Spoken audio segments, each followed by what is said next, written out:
बिस्मिल्लाहिर्रहमानिर्रहीम। अस्सलाम वालेकुम स्टूडेंट, आज हम चैप्टर नंबर 14 स्टार्ट करेंगे। बहुत इंपॉर्टेंट और एक लॉन्ग चैप्टर है और एग्जामिनेशन पॉइंट ऑफ व्यू से भी बहुत इंपॉर्टेंट है, क्योंकि इस चैप्टर से लॉन्ग और शॉर्ट दोनों जो हैं क्वेश्चंस अटेम्प्ट होते हैं। और इस चैप्टर का नाम है students magnetism and electromagnetism.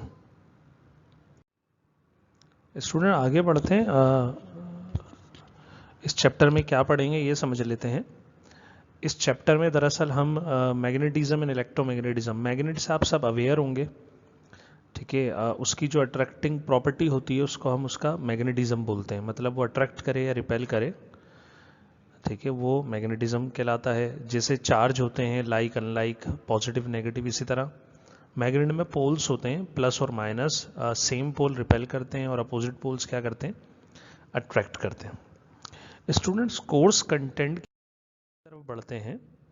Chapter की जो आउटलाइन है, पहला टॉपिक हमारा force on a moving charge particle in magnetic field आएगा, force on current carrying conductor, torque, motion of charge in a magnetic field, determination of charge to mass ratio, Biot and Savart law. Biot and Savart लिखा हुआ है लेकिन इसको pronounce करते हैं बियो and Savart. इसके अलावा force between two parallel current carrying conductors, Ampere's law, application of Ampere's law, magnetic flux, electromagnetic induction, Faraday law of electromagnetic induction, method of producing induce EMF, Lenz's law, self induction, mutual induction, transformer, motional EMF, AC generator and DC generator. Student मैंने जैसे पहले कहा था एक long chapter है, तो इसकी chapter की आउटलाइन भी क्या है, बहुत बड़ी है। हम पहले टॉपिक की तरफ चलते हैं, क्योंकि ये टॉपिक्स तो हम पढ़ेंगे ही, ठीक है। हम पहले टॉपिक की तरफ मूव करते हैं और वो है force on a particle projection in magnetic field. एक चार्ज पार्टिकल है, अब सिर्फ पार्टिकल नहीं है स्टूडेंट, ये चार्ज पार्टिकल है। एक चार्ज पार्टिकल है जिसको हमने प्रोजेक्ट करा है मैग्नेटिक फील्ड में। उसके ऊपर हमने क्या मालूम करनी है स्टूडेंट्स, हमने फोर्स जो लगेगी वो मालूम करनी है। अब पहले तो स्टूडेंट ये समझ लेते हैं, जैसे ये टॉपिक स्टार्ट कर दिया हमने, लेकिन ये समझ लेते हैं कि अगर मैग्नेटिक फील्ड में से कोई चार्ज पार्टिकल मूव करता है तो क्या उसके ऊपर फोर्स लगेगी? बिल्कुल लगेगी स्टूडेंट। कैसे? जैसे आप सपोज कर लीजिए ये मैग्नेटिक फील्ड है,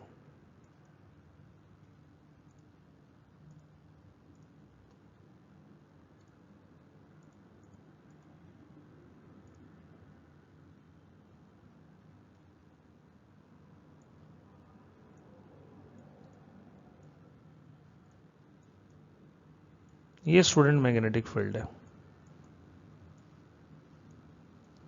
और इसके अंदर यहां पर एक चार्ज पार्टिकल इस तरह एंटर हो रहा है नीचे की तरफ, ऐसे विद सम वेलोसिटी v, और मैग्नेटिक फील्ड को हम b से शो करते हैं। जैसे इलेक्ट्रिक फील्ड थी E, इसी तरह मैग्नेटिक फील्ड वेक्टर है B, इसको पढ़ेंगे आगे। तो जैसे कि इसमें एंटर होगा स्टूडेंट, तो ये इस तरह नहीं जाएगा, इसका पाथ है ये बिल्कुल सीधा ये है, लेकिन ये डेविएट कर जाएगा अपने रास्ते से कुछ इस तरह। अब डेविएट क्यों करा, हट क्यों गया? इसलिए हटा क्योंकि इसके ऊपर क्या अप्लाई हुई, फोर्स, और यही फोर्स हमें कैलकुलेट करनी है। तो स्टूडेंट क्या वजह है कि इसके ऊपर फोर्स अप्लाई होती है? ठीक है, जब कोई चार्ज मूव करता है तो वो चार्ज अपने अराउंड में मैग्नेटिक फील्ड बनाता है। जब स्टूडेंट वो अपने अराउंड में मैग्नेटिक फील्ड प्रोड्यूस करता है और दूसरी मैग्नेटिक फील्ड्स में से पास होता है, तो ये दोनों मैग्नेटिक फील्ड इंटरेक्ट करती हैं एक दूसरे से। इंटरेक्ट करती हैं तो बिल्कुल इस तरह जैसे दो मैग्नेट आपस में करीब लाए जाएं, तो वो एक दूसरे पे क्या अप्लाई करेंगे, फोर्स, या तो अट्रैक्ट करेंगे या रिपेल। बिल्कुल इसी तरह चार्ज जब मूव करता है, मतलब इलेक्ट्रॉन मूव करते हैं, तो मोशन के दौरान वो अपने अराउंड में क्या क्रिएट करते हैं, मैग्नेटिक फील्ड। तो एक तो moving magnetic field, moving charge की मैग्नेटिक फील्ड होगी, फिर ये रेड लाइन वाली एक्सटर्नल फील्ड है, इसकी अपनी मतलब बाहर से हमने फील्ड पैदा की है। तो जैसे ही इस चार्ज की फील्ड और ये फील्ड आपस में इंटरेक्ट करेगी तो इस चार्ज के ऊपर क्या अप्लाई कर देगी ये फील्ड, एक्सटर्नल फील्ड फोर्स। तो जिस पाथ पर ये मूव कर रहा होगा उस पाथ से क्या कर जाएगा, ये डेविएट कर जाएगा। अब हमें ये कैलकुलेट करना है जो फोर्स अप्लाई, फर्ज करेंगे फोर्स है, ये एफ अप्लाई हो गई, इसकी डायरेक्शन वगैरह सब बनाएंगे हम आगे। ये फोर्स अप्लाई हो गई स्टूडेंट। अब हमें मालूम करना है इस फोर्स का मैग्नीट्यूड और डायरेक्शन ही कितनी अप्लाई हुई। तो एक्सपेरिमेंट्स ये बोलते हैं कि जो फोर्स एफ है, जो मैंने यहां पर आप गौर से देखें लिखी है एफ, ये डायरेक्टली प्रोपोर्शनल होती है चार्ज के मैग्नीट्यूड के, पहला पॉइंट। फिर डायरेक्टली प्रोपोर्शनल होती है to the velocity of the particle, जो पार्टिकल मूव कर रहा है चार्ज पार्टिकल, उसकी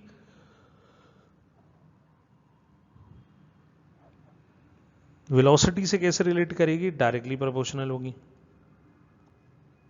मतलब वेलोसिटी वाला पॉइंट मैं यहां बना देता हूं, एफ डायरेक्टली रिलेट करेगा किससे, v से, ठीक। फिर direction directly proportional to the magnetic field of induction, जिस मैग्नेटिक फील्ड में एंटर हो रहा है उससे भी डायरेक्टली रिलेट करेगी। Fourth one is directly proportional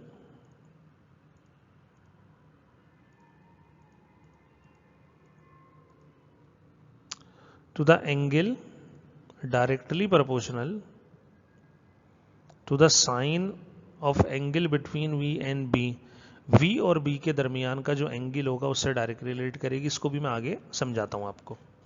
अगर हम इन चारों इक्वेशंस को कंबाइन कर लें स्टूडेंट्स, तो फिर हमारे पास जो रिलेशन बनेगा वो ये बनेगा, F डायरेक्टली रिलेट करेगा q v B sine theta, और प्रोपोर्शनलिटी साइन रिमूव करेंगे तो कांस्टेंट, यहां कांस्टेंट स्टूडेंट 1 होता है, तो 1 से मल्टीप्लाई करेंगे तो रिलेशन हमारे पास आ जाएगा q v B sine theta. अब स्टूडेंट इतनी फोर्स अप्लाई होगी, अब स्टूडेंट ये फोर्स जो है ये फोर्स का मैग्नीट्यूड है, फोर्स वेक्टर क्वांटिटी होती है। अब अगर फोर्स वेक्टर क्वांटिटी होती है तो फिर उसकी डायरेक्शन किस तरफ है, तो हम उसकी डायरेक्शन मालूम करते हैं स्टूडेंट्स।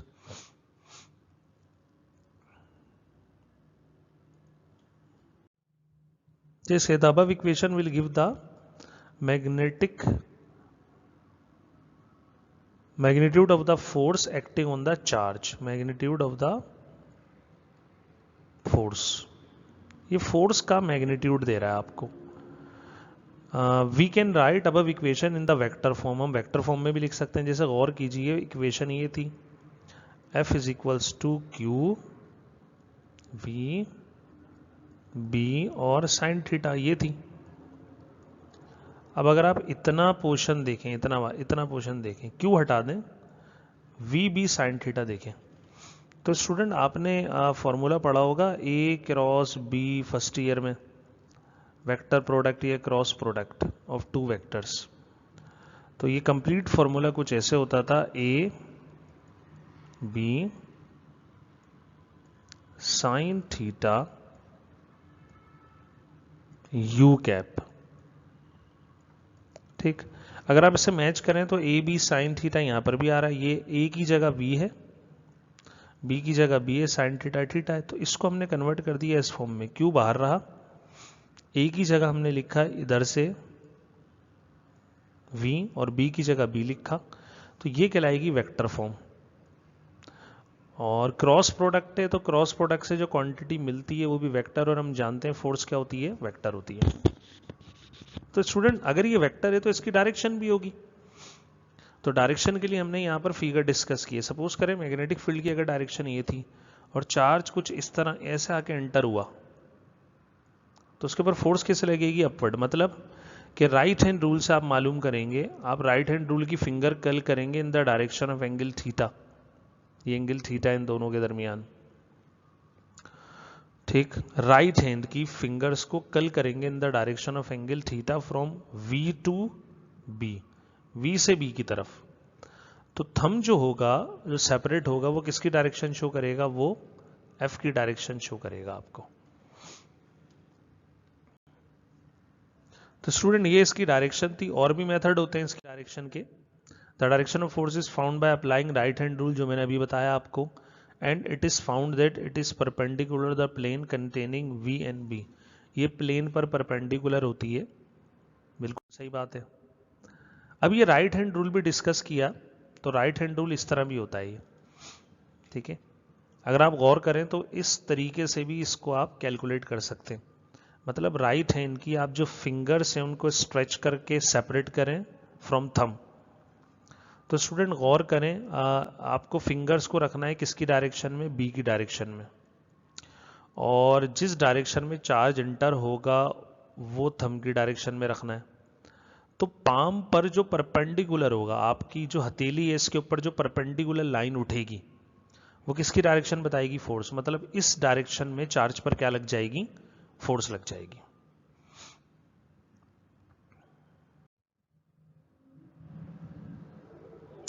स्टूडेंट यही एक और रूल होता है जिसको फ्लेमिंग्स हम लेफ्ट हैंड रूल बोलते हैं, ठीक है। इसको हम आगे डिस्कस करेंगे।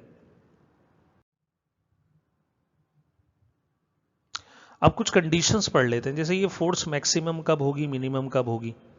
अब स्टूडेंट मैक्सिमम मिनिमम की अगर बात करें तो मैं ये कहना चाह रहा हूं फोर्स किन फैक्टर्स पे डिपेंड कर रही है। तो फोर्स का फॉर्मूला आपने बनाया Q V B sine theta. अगर आप गौर करें तो इन सबसे डायरेक्टली रिलेट करती है फोर्स, लेकिन हम सारे फैक्टर्स को स्टडी नहीं करेंगे। तो फोर्स इन सब फैक्टर पे डिपेंड करेगी, लेकिन हम सारे फैक्टर स्टूडेंट्स नहीं पढ़ेंगे। हम जो फैक्टर्स पढ़ेंगे वो सिर्फ एंगल वाला फैक्टर पढ़ेंगे। मतलब हमने QVB को कांस्टेंट कर दिया, ठीक है, और जो हम फोर्स को मैक्सिमम मिनिमम देखने जा रहे हैं वो with respect to angle. Angle मतलब कि आपका जो चार्ज है वो एंटर कैसे होगा मैग्नेटिक फील्ड में। सपोज करें मैग्नेटिक फील्ड की डायरेक्शन ये है B, और चार्ज इसमें एंटर हुआ इस तरह, ठीक। तो कुछ ना कुछ एंगल बना, इस एंगल को हम क्या करेंगे, चेंज करेंगे, और जिस डायरेक्शन में चार्ज एंटर होगा वेलोसिटी की डायरेक्शन भी वही होगी। तो अब मैक्सिमम अगर आप गौर करें तो, ठीक है, साइन थीटा के ऊपर हम डिपेंड करवा रहे हैं मैक्सिमम और मिनिमम। तो साइन की जो मिनिमम वैल्यू होती है स्टूडेंट वो 0 होती है, और मैक्सिमम वैल्यू जो होती है वो क्या होती है, 1 होती है, अगर पॉजिटिव में रहते हुए बात करें। मिनिमम इसकी -1 तक भी जाती है, लेकिन हम अगर पॉजिटिव 0 तक बात करें। अब साइन 0 कब होता है, जब एंगल 0 होता है, और साइन 1 कब होता है, जब एंगल 90 होता है। तो मैक्सिमम फोर्स कब होगी, जब एंगल कितना होगा, 90 डिग्री होगा, यही बोल रहे हैं वो। The force will be maximum force on the charge when theta equal to 90 degree, particle is projection. तो हम इसको देख लेते हैं कैसे होगा। F होता है QVB साइन थीटा। अगर हम यहाँ पर 90 डिग्री पुट कर दें तो 90 डिग्री पुट करने पर हमारे पास जो वैल्यू आएगी वो कुछ इस तरह आएगी। साइन 90 कितना हो गया स्टूडेंट, यहाँ पर 1 हो गया, उसको हमने नहीं लिखा। तो F मैक्स जो बना वो QVB बना। मतलब कि अगर आपको मैक्सिमम फोर्स चाहिए चार्ज पे तो आप उसको परपेंडिकुलर इंटर करवाओ, ऐसे इंटर करवाओ। अगर मैग्नेटिक फील्ड ऐसे है तो बिल्कुल इसके साथ परपेंडिकुलर इंटर करवाओ, इस तरह। ये B है और ये क्या है, V है। ऐसे एंटर करवाओ ताकि एंगल कितना बने, 90 डिग्री। अब आ जाते हैं नेक्स्ट केस की तरफ, जो है स्टूडेंट मिनिमम फोर्स का। फोर्स मिनिमम कब होगी, जब एंगल कितना होगा, 0। मतलब कि अगर हमारे पास मैग्नेटिक फील्ड की डायरेक्शन ये है तो चार्ज को भी इसी डायरेक्शन में इंटर करवा दो वेलोसिटी v के साथ, तो उसके ऊपर कोई फोर्स नहीं लगेगी। इन दोनों के बिटवीन एंगल कितना हुआ, 0 डिग्री हुआ। देख लेते हैं इसको। We know that q F equal होता है q v B sine theta. Sine theta की जगह 0 रखें, साइन 0 0 हुआ, तो एफ मिनिमम कितना आ गया आपके पास, ये 0 से मल्टीप्लाई होकर सबका सब क्या हो जाएगा, 0 हो जाएगा। तो मिनिमम फोर्स कितनी आएगी आपके पास, 0 आएगी। तो स्टूडेंट नेक्स्ट जो हमारा टॉपिक है वो मैग्नेटिक फील्ड ऑफ इंडक्शन, इसी से रिलेट कर रहा है। अब ये मैग्नेटिक फील्ड ऑफ इंडक्शन क्या है, ये स्टूडेंट जो हमने पीछे छोड़ दिया था, इसको कहा था हमने बी है, ये बी। इसकी जो डेफिनेशन की जाती है वो इसके फॉर्मूले से की जाती है, जो आपने अभी फॉर्मूला पढ़ा वो क्या था, F is equals to q v B sine theta. अगर स्टूडेंट हम यहां पर B का फॉर्मूला जनरेट करें तो B क्या होगा, B होगा F over q v sine theta. अब ऐसे समझ लें, एक चार्ज है क्यू चार्ज जो मूव कर रहा है विथ सम वेलोसिटी, किसके अंदर, मैग्नेटिक फील्ड के अंदर। और कैसे मूव कर रहा है, परपेंडिकुलर। परपेंडिकुलर मतलब 90 एंगल का 90 डिग्री का एंगल बनाता है। तो इस कंडीशन में उस चार्ज पे जितनी फोर्स लगेगी वो क्या कहलाएगा, मैग्नेटिक फील्ड ऑफ इंडक्शन। मतलब ये मैग्नेटिक फील्ड इंडक्शन फोर्स है जो मैग्नेट किसी चार्ज पर लगाएगा या दूसरे मैग्नेट पर या एक्स वाई जी किसी चीज पर लगाएगा। तो आसान सी बात, मैग्नेट जो फोर्स अप्लाई करता है उस फोर्स को ही हम क्या बोलते हैं, मैग्नेटिक फील्ड ऑफ इंडक्शन। लेकिन अब क्योंकि ये फोर्स जिस पे अप्लाई हो रही है फिर वो मूव कर रहा है चार्ज, उसका जिक्र करना लाजमी है, तो हम उसका जिक्र कर रहे हैं यहाँ पर ये कि एक चार्ज है q, charge q enters with some velocity perpendicular to the direction of magnetic field and experience of force then magnetic field of induction is called magnetic field of induction. इसी को हम क्या बोलेंगे, मैग्नेटिक फील्ड ऑफ इंडक्शन बोलेंगे। इसकी unit देख लेते हैं स्टूडेंट, यूनिट भी फॉर्मूले से बनाएंगे हम। Unit of magnetic field of induction is Tesla. Scientist था ये निकोलसन टेस्ला, उसके नाम पर है। एंड इज डिफाइंड एज, अब जब यूनिट को डिफाइन करेंगे स्टूडेंट तो अभी जो मैंने फॉर्मूला लिखा था F इज इक्वल्स टू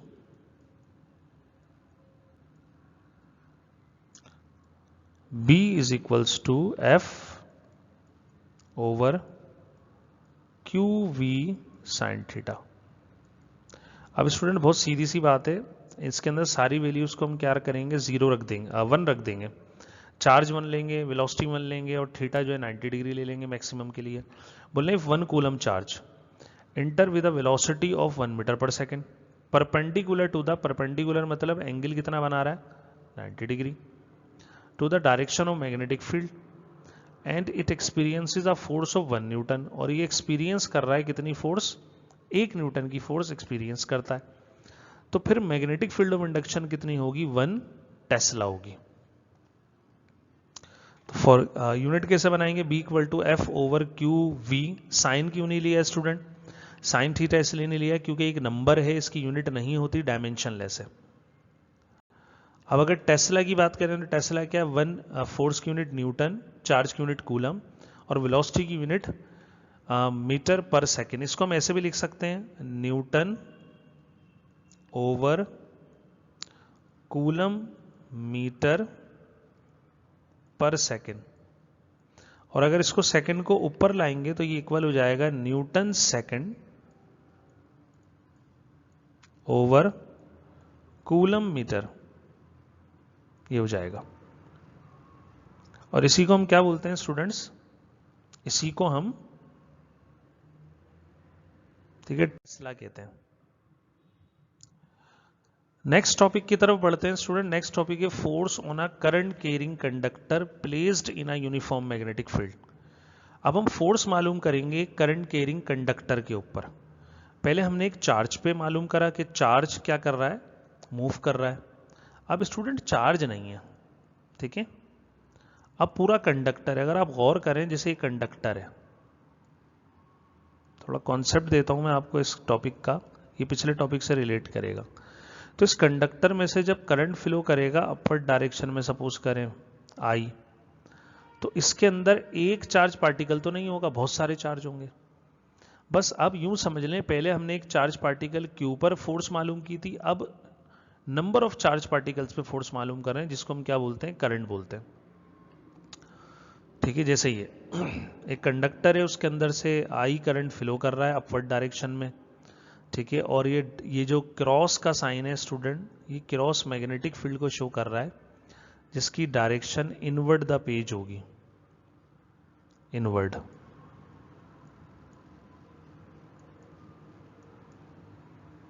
ठीक, इसकी लेंथ L है और ये फोर्स की डायरेक्शन दिखाई है, हम आगे देखते हैं इसको कैसे। ही यही हमने बोला, consider current carrying conductor of length L is placed in uniform magnetic field B. तो इसके ऊपर फोर्स अप्लाई होगी. Let I current is flowing through the conductor as shown in figure. ये डायग्राम है वही वाली जो हमने पीछे दिखाई थी. अब total number of electron in a conductor ये कितने होंगे? NaL होंगे. N total number of electron होंगे स्टूडेंट्स NeAl. कैसे होंगे ये? जिससे अगर मैं आपको कहूं कि आप मालूम करें चार्ज पर यूनिट वॉल्यूम, मतलब पूरे कंडक्टर के छोटे यूनिट इतने से हिस्से यूनिट वॉल्यूम में से पास होने वाला क्या मालूम करें? चार्ज मालूम करें. दोबारा बनाता हूं ये.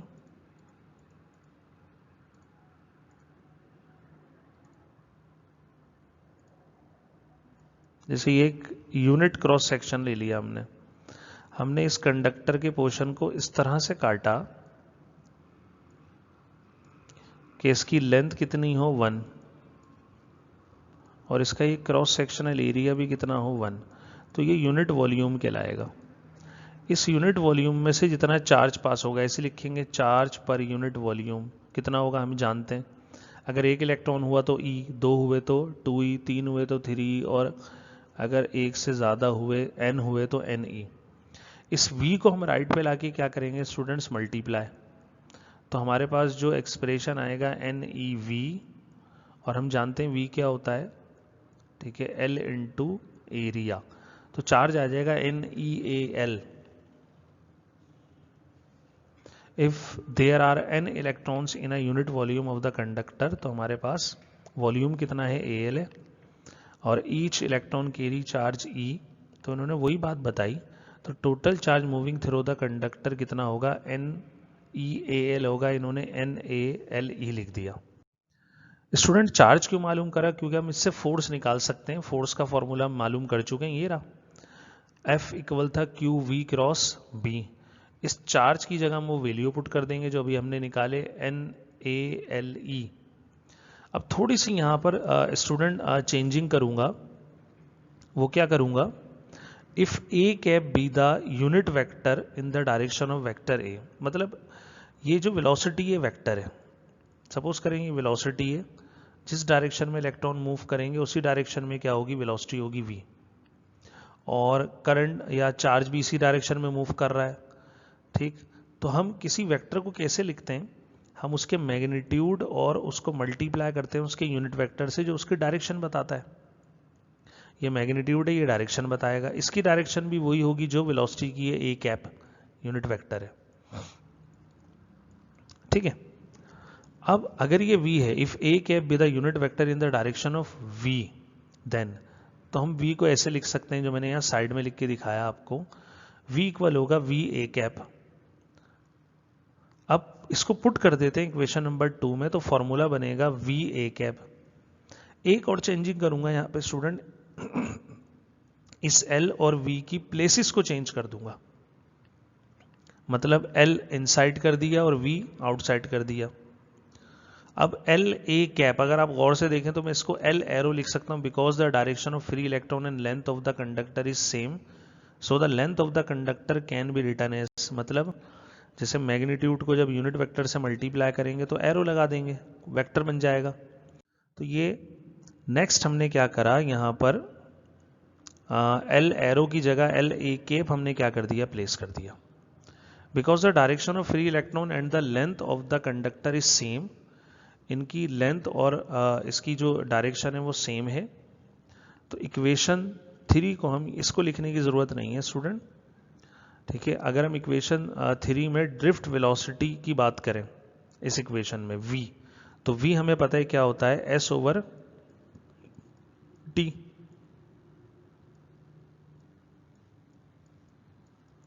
ठीक है. S की जगह L, क्योंकि जितनी लेंथ होगी कंडक्टर की उतना डिस्टेंस कवर करेगा, L पुट करा तो L ओवर T हो गया. तो फिर हम यहाँ पर V की वैल्यू पुट कर रहे हैं. अगर आप गौर से देखें यहाँ पर हम V की वैल्यू पुट कर देंगे स्टूडेंट्स. यहाँ V हो जाएगा, फिर F का जो एक्सप्रेशन बनेगा वो बनेगा हमारे पास N A L over T और यहाँ क्या आ जाएगा स्टूडेंट E, और ब्रैकेट वाली वैल्यू क्या रहेगी, वही रहेगी सेम L क्रॉस B के बराबर। ठीक है, अब ये यहाँ क्या किया गया है, ये NEAL ये हमने Q के बराबर बनाया था, टोटल चार्ज था।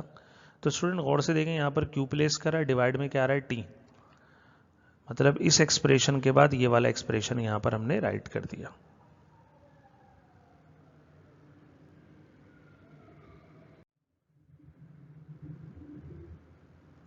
लेकिन I इक्वल होता है Q अपॉन T, तो Q की जगह क्या रख देंगे I, तो फिर हमारे पास एक्सप्रेशन बनेगा फोर्स का कंडक्टर पर F equal to I L cross B, और चार्ज पर जो था ये उसी को मॉडिफाई करा हमने, जो चार्ज पर था, चार्ज पर था F is equals to Q V cross B, इसको सिर्फ हमने क्या करा है यहां पर मॉडिफाई करा है। ठीक, the magnitude of force can be return is, magnitude कैसे लिखेंगे, अगर हम क्रॉस हटाते हैं तो क्या आ जाता है साइन, ILB साइन थीटा आ जाएगा। अब स्टूडेंट डायरेक्शन ये बताएगा आपको, जो मैंने पहले कहा था फ्लेमिंग्स लेफ्ट हैंड रूल है ये। अगर आप गौर करें फोर्स की डायरेक्शन कैसे मालूम करेंगे, ठीक है, अगर मोशन ये है, ठीक है, करंट की या चार्ज की I की, और मैग्नेटिक फील्ड इस डायरेक्शन में है, B है, ये करंट की डायरेक्शन है और ये मैग्नेटिक फील्ड है, तो फिर आपके पास जो फोर्स की डायरेक्शन होगी वो ऐसे होगी, थंब बताएगा ये फोर्स है।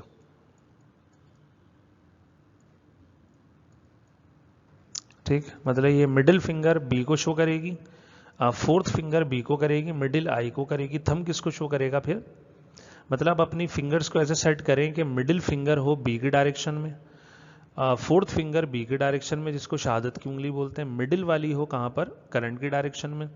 तो जिस जगह आपका थंब प्लेस होगा वो किसकी डायरेक्शन शो करेगा, फोर्स की। बिल्कुल जैसे पहले करा था स्टूडेंट चार्ज के केस में, इसी तरह यहां भी कर लेते हैं, मैक्सिमम फोर्स ऑन कंडक्टर और मिनिमम। तो इसको भी हम एंगल से करेंगे, अगर एंगल 90 रख दे तो क्या आ जाएगा, मैक्सिमम BIL आ जाएगा। इसी तरह अगर स्टूडेंट एंगल हम क्या रख दें, 0 डिग्री रख दें, तो फिर हमारे पास फोर्स क्या आ जाएगी, मिनिमम फोर्स आ जाएगी।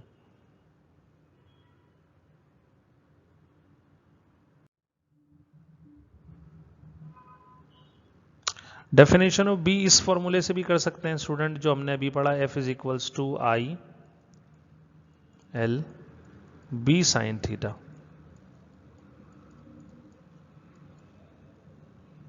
ठीक है, तो जैसे इन्होंने फॉर्मूले को अरेंज करा, B का फॉर्मूला बनाया F ओवर IL, तो फिर दोबारा अब यहां पर बोलेंगे करंट 1 एम्पेयर हो और जो लेंथ हो कंडक्टर की वो 1 मीटर हो,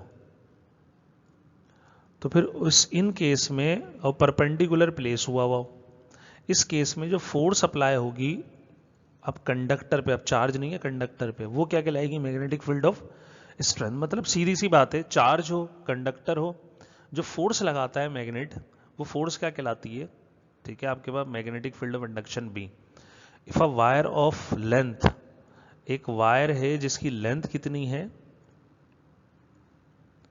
1 metre, carrying a current of 1 ampere, जो भी बात बताई मैंने आपको, इस प्लेस परपेंडिकुलर ये भी बताया to a magnetic field and experience a force of 1 Newton, then the magnetic field of induction will be 1 Tesla। तो स्टूडेंट यह आज का हमारा लेक्चर था, उम्मीद करता हूं आपको समझ में आया होगा। इंशाल्लाह नेक्स्ट लेक्चर में कुछ और मजीद टॉपिक्स के साथ क्या होंगे, हाजिर होंगे।